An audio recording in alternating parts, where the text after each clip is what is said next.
अभी पिछले कुछ टाइम से जब से सीएम पंक रॉ में नहीं आ रहे हैं, ब्रॉन बेकर का कैरेक्टर कुछ ज्यादा ही निकल कर बाहर आ गया है और अभी देखकर लगने लगा है कि ब्रॉन बेकर सच में फ्यूचर होने वाले हैं WWE के, और WWE को भी बिना किसी देरी के उन पर टाइटल रख देना चाहिए। तो हेलो गाइस, मैं Gagan and welcome to my YouTube channel the wrestling slammer. और आज हम इस साल की आखिरी मंडे नाइट रॉ के बारे में बात करने वाले हैं, जो कि भाई हमें काफी अच्छी देखने को मिली। तो जानने के लिए कि क्या कुछ हुआ आज की मंडे नाइट रॉ में, वीडियो को लास्ट तक देखना और लाइक और सब्सक्राइब करना तो बिल्कुल मत भूलना। तो रॉ की शुरुआत बैक स्टेज से होती है, जहां पूरी विजन की टीम एक साथ आ जाती है। अभी विजन फैक्शन बहुत ज्यादा खतरनाक हो चुकी है क्योंकि ऑस्टिन थ्योरी और लोगन पॉल की इन्वॉल्वमेंट हो गई है, जिसकी वजह से भाई ब्रॉन बेकर एज लीडर निकल कर बाहर आए हैं। क्योंकि पहले ब्रॉनसन रीड और ब्रॉन बेकर अकेले हुआ करते थे तो उतना कुछ खास मजा नहीं आता था। अब इसके बाद ये सारे मेंबर्स रिंग में जाते हैं और पॉल हेमन एक प्रोमो कट करते हैं जहां वो सारे मेंबर्स को इंट्रोड्यूस कर रहे थे। यहाँ फाइनली वो ये भी रिवील कर देते हैं कि भाई ऑस्टिन थ्योरी अब परमानेंट पार्ट हो चुके हैं विजन के।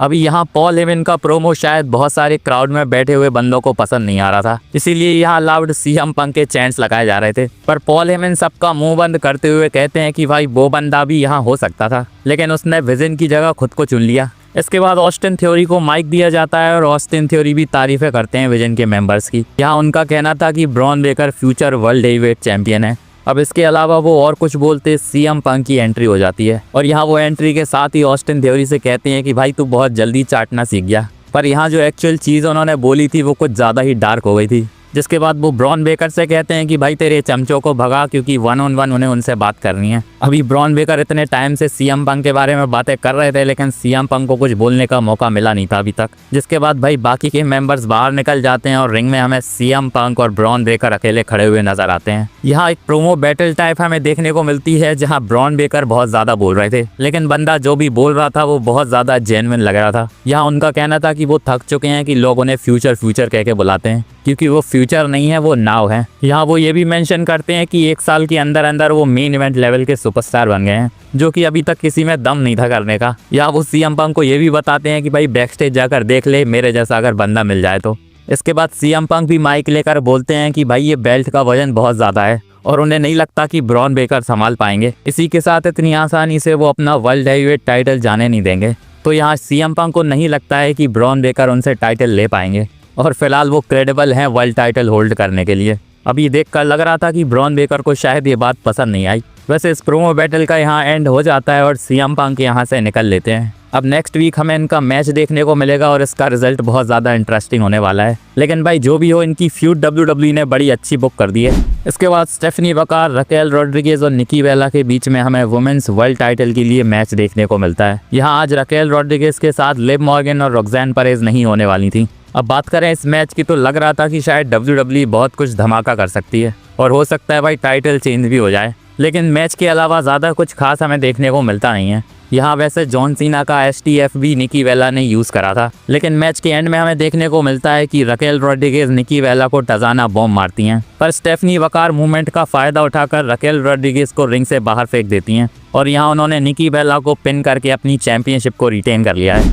नेक्स्ट इसके बाद हमें बैक स्टेज से गंथर देखने को मिलते हैं, जिनका इंटरव्यू चल रहा होता है। यहाँ उनसे पूछा जाता है कि भाई तुम्हारा बिहेवियर बदल गया है जब से तुमने जॉन सीना को हराया है, पर गंथर यहाँ स्पेशली मेंशन करते हैं कि मैंने उसे हराया नहीं है, मैंने उसे टैप आउट करवाया है। अब इसके बाद जॉन सीना के बहुत बड़े वाले फैन आर्टरूथ यहाँ आ जाते हैं, जो कि बहुत ज़्यादा गुस्से में लग रहे थे क्योंकि उनके चाइल्डहुड हीरो की इंसल्ट हो रही थी। अब ये सब इसीलिए करा जा रहा था क्योंकि गंथर और आर्टरूथ का आज मैच होने वाला था, या फिर कह सकते हैं कि गंथर के सामने आर्टरूथ को आज बकरा बनाया जाना था। नेक्स्ट वैसे हमें गंथर और आर्टरूथ का मैच ही देखने को मिलता है। यहाँ वैसे गंथर वही मर्च पहन कर आए थे जो कि अभी नई WWE ने निकाली है, जिस पर वही लिखा हुआ था जो कि जॉन सीना को टैप आउट करवाने के बाद गंथर बोलते हुए आ रहे हैं। मैच तो ये क्या ही था, आर्टरूथ ने बहुत ज़्यादा कोशिश करी यहाँ गंथर को हराने की, लेकिन गंथर बहुत ज़्यादा डोमिनेट कर रहे थे और बहुत ज़्यादा आसानी से स्लीपर में फंसाने के बाद गंथर आर्टरूथ को हरा देते हैं। वैसे अब WWE को गंथर को किसी एक्चुअल फ्यूड में डालने की ज़रूरत है। नेक्स्ट हमें रिंग में देखने को मिलते हैं काबुकी वॉरियर्स, जो कि रेहा रिप्ली और इयो स्काई के बारे में बहुत ज़्यादा बकवास कर रहे थे। जिसके बाद रेहा रिप्ली और इयो स्काई की भी एंट्री होती है और हमें इनकी तगड़ी सी ब्रॉल देखने को मिलती है। नेक्स्ट वीक इनका टैग टीम टाइटल्स के लिए रॉ में मैच होने वाला है, तो यहाँ भाई उसी का बिल्ड चल रहा था। इसके अलावा कुछ खास हमें देखने को मिलता नहीं है। बाकी यहाँ रेहा रिप्ली और इयो स्काई स्टैंड टॉल करते हैं। नेक्स्ट हमें रे मिस्टीरियो और सीएम पंक बैक स्टेज से देखने को मिलते हैं। अभी रे मिस्टीरियो और ऑस्टिन थ्योरी का आज मैच होने वाला है। तो यहाँ सीएम पंक कह रहे थे कि भाई मैं मदद करने आ सकता हूँ, पर रे मिस्टीरियो उन्हें कहते हैं कि भाई तो अपने चैंपियनशिप मैच पर फोकस कर। यहाँ रे मिस्टीरियो की बातों से लग रहा था कि उनके पास बैकअप है, जो कि हमें बाद में पता चलता है कि वो कौन है। इसके बाद बैक स्टेज से विजन भी हमें देखने को मिलती है, जहाँ ऑस्टिन थ्योरी तैयारी कर रहे थे मैच की। अभी यहाँ WWE शायद कंफ्यूजन में चल रही है कि उन्हें लुक कौन सा देना है, क्योंकि भाई लास्ट वीक उन्होंने कुछ और पहना था और आज वो कुछ और पहनकर मैच करने जा रहे थे। वैसे वो लास्ट वीक वाला लुक ऑस्टिन थ्योरी पर ज्यादा सूट कर रहा था। अभी यहाँ वैसे लोगन पॉल ऑस्टिन थ्योरी को बता रहे थे कि भाई पहले दिन मैं भी नर्वस था, लेकिन धीरे धीरे सब ठीक हो जाता है। ये जिस हिसाब से लोगन पॉल बोल रहे थे वो बहुत ज्यादा फनी सा लग रहा था। जिसके बाद पॉल हेमन लोगन पॉल को ऑस्टिन थ्योरी के साथ रिंग साइड पर भेज देते हैं। यहाँ वो कहते हैं कि भाई जाओ बॉन्ड बनाओ। अब नेक्स्ट इसके बाद हमें रे मिस्टीरियो और ऑस्टिन थ्योरी का मैच ही देखने को मिलता है, जहाँ भाई गियर के साथ साथ ऑस्टिन थ्योरी का थीम सॉन्ग भी चेंज हो गया है, जो कि भाई सुनने में फिलहाल ठीक ठाक सा लग रहा है। अभी बात करें इस मैच की तो ये मैच वैसे ज्यादा लंबा हमें देखने को मिलता नहीं है, क्योंकि लोगन पॉल यहाँ होते हैं जो कि डिस्क्वालिफिकेशन से इस मैच को खत्म करवा देते हैं। अब यहाँ रे मिस्टीरियो की धुलाई होने वाली थी, लेकिन भाई रे मिस्टीरियो भी बैकअप लेकर आए थे, और वो बैकअप होते हैं पेंटा, जो कि कुछ टाइम पहले इंजर्ड हो गए थे। जिसके बाद भाई पेंटा रिंग में आते हैं और लोगन पॉल और ऑस्टिन थ्योरी की धुलाई करके यहाँ से उन्हें भगा दिया जाता है। अभी लग रहा था कि शायद पेंटा रॉयल रंबल तक आ सकते हैं, पर फिलहाल शायद WWE को उन्हें लाने की बहुत ज़्यादा जल्दी थी। नेक्स्ट इसके बाद हमें रिंग में मैगजीन देखने को मिलती हैं, जिनका एक छोटा सा प्रोमो सेशन होता है। जिसके बाद बेकी लिंच भी यहाँ आती हैं, जो कि अपनी अकम्पलिशमेंट्स बता रही थी कि उन्होंने क्या क्या किया है। अभी WWE ने नेक्स्ट वीक जो रॉ होने वाली है वहाँ के लिए इंटरकॉन्टिनेंटल चैंपियनशिप के लिए इनका मैच भी ऑफिशियल कर दिया है, जहाँ पूरे चांसेस हैं कि बेकी लिंच मैगजीन से अपना टाइटल वापस ले लेंगी। इसके बाद हमें बैक स्टेज से ट्रिक विलियम्स और एडम पेयर्स को दिखाया जाता है। अभी जो स्मैकडाउन हुई थी वहाँ भी ट्रिक विलियम्स हमें देखने को मिले थे।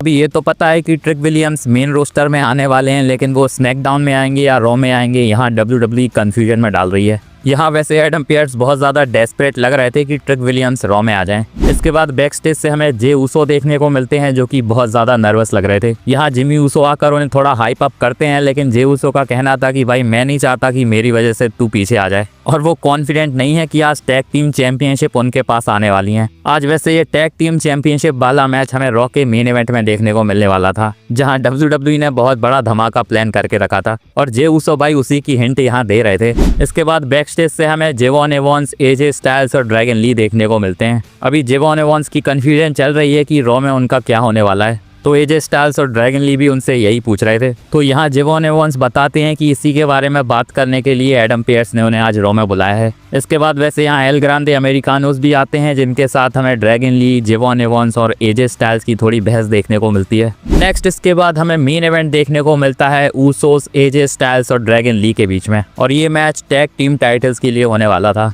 अभी इस मैच की बात करें तो रेसलिंग वाइज हमें ये मैच बहुत ज़्यादा अच्छा देखने को मिलता है, और WWE ने इसे पूरा प्रॉपर टाइम भी दिया था। लेकिन भाई जे ऊसो की हरकतें शुरू से यहाँ अच्छी लग नहीं रही थी, क्योंकि यहाँ वो चीप शॉट का यूज़ कर रहे थे, जो कि ज़्यादातर हील यूज़ करते हैं। अब बात करें मैच के एंड की तो भाई WWE ने बड़ा शॉकिंग डिसीजन ले लिया, क्योंकि फाइनली ऊसोस बन गए हैं नए टैग टीम चैंपियंस, जहां 1D के साथ जे ऊसो ने ड्रैगन ली को पिन किया था। अभी लग रहा था कि शायद इस मैच में किसी की इंटरफेरेंस के साथ एजे स्टाइल्स और ड्रैगन ली हार सकते हैं, लेकिन WWE ने मैच को अच्छा करके क्लीन फिनिश करवा दी, और फाइनली भाई बहुत टाइम बाद ऊसोस के पास फिर से टैग टीम टाइटल्स आ गए हैं। यहाँ से WWE एजे स्टाइल्स को अब सिंगल्स रन दे सकती है। बाकी जे ऊसो ने वैसे इस साल की शुरुआत रॉयल रंबल जीतकर करी थी और एंड टैग टीम टाइटल्स जीतकर। अभी पता नहीं इसे अपग्रेड कहेंगे या फिर डाउनग्रेड। इसी के साथ भाई आज की रॉ की बात करें तो बहुत ज़्यादा अच्छी खासी रॉ थी आज की, लेकिन नेक्स्ट वीक शायद इससे भी ज़्यादा अच्छी रॉ देखने को मिलेगी, क्योंकि बहुत बड़े बड़े टाइटल मैचेस हमें देखने को मिलेंगे।